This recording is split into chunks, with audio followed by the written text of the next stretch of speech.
ایسا افغانستان میں کیا ہے کہ وہ سلطنتوں کا قبرستان بنا ہوا ہے۔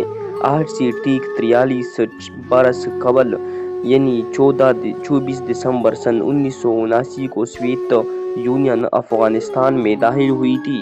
افغانستان کی جغرافیہ اور یہاں بیرونی افواج کو ہونے والی شکستوں پر BBC نے ایک تحریر شائع کی۔ اس میں انہوں نے لکھا ہے کہ اس مرتبہ اگست سن 2021 جو اس میں شائع ہوئی تھی تو اس میں انہوں نے ایک عجیب سی بات لکھی تھی۔ انہوں نے لکھا تھا کہ آخر افغانستان میں ایسی کیا بات ہے کہ اسے پوری دنیا کے سلطنتوں کا قبرستان مانا جاتا ہے۔ آخر امریکہ، برطانیہ، سوویت یونین سمیت دنیا کی تمام بڑی طاقتیں اسے فتح کرنے کی کوششوں میں کیوں ناکام ہوئی؟ یہ ایک ایسا سوال ہے جس کا جواب افغانستان کی تاریخ اور اس کی جغرافیائی محلوں میں پوشیدہ ہے۔ 19ویں صدی میں برطانوی سلطنت، جو اس وقت دنیا کی سب سے طاقتور سلطنت تھی، اس نے اپنی پوری طاقت سے اسے فتح کرنے کی کوشش کی، لیکن سن 1919 میں برطانیہ کو بالآخر افغانستان چھوڑ کر جانا پڑا اور افغانوں کو آزادی دینی ہی پڑی۔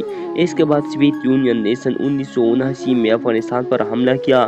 اس کا ارادہ یہ تھا کہ سن 1978 میں بغاوت کے ذریعے قائم کی گئی کمیونسٹ حکومت کو گرنے سے بچایا جائے، لیکن انہیں یہ سمجھنے میں 10 سال لگے کہ وہ یہ جنگ نہیں جیت پائیں گے۔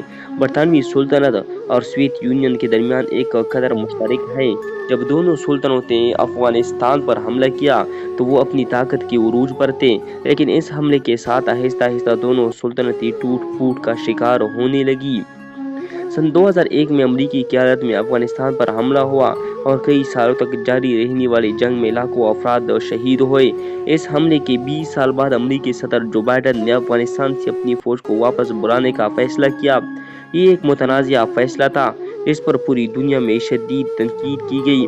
اس ایک فیصلے کی وجہ سے طالبان نے افغان دارالحکومت کابل پر انتہائی تیزی سے قبضہ کر لیا۔ بائیڈن نے اپنے فیصلے کا دفاع کرتے ہوئے کہا کہ امریکی شہریوں کو ایسی جنگ میں نہیں مرنا چاہیے جسے افغان خود لڑنے کے لیے تیار نہ ہو۔ بائیڈن نے افغانستان کی سلطنتوں کے قبرستان کے طور پر شہرت کو یاد کرتے ہوئے کہا، چاہے کتنی ہی فوجی قوت کیوں نہ لگا لیں، ایک مستحکم، متحد اور محفوظ افغانستان کا حصول ممکن نہیں ہے۔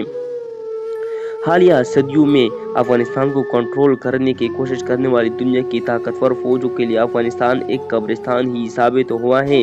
ابتدا میں ان حملہ آور لشکروں کو کچھ کامیابی ملی ہو، لیکن آخر میں انہیں افغانستان چھوڑ کر بھاگنا پڑتا ہے۔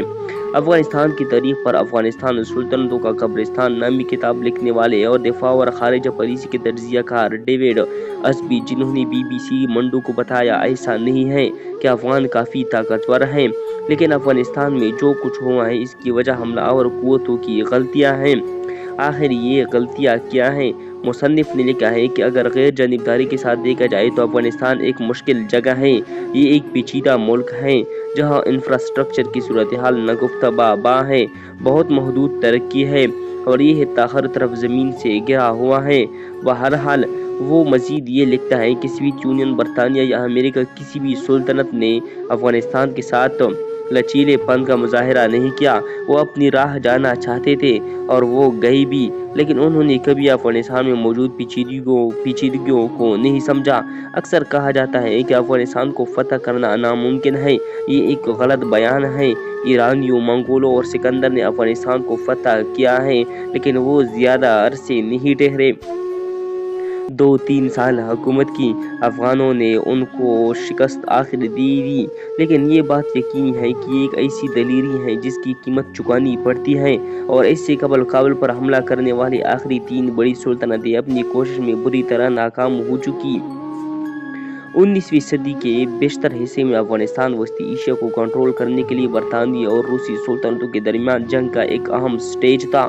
اس کے تعلق سے روس اور برطانیہ کے درمیان کئی دہائیوں تک سفارتی اور سیاسی کشمکش جاری رہی، جس میں بالآخر برطانیہ کی جیت ہوئی، لیکن برطانیہ کو اس کی بڑی قیمت چکانی ہی پڑی۔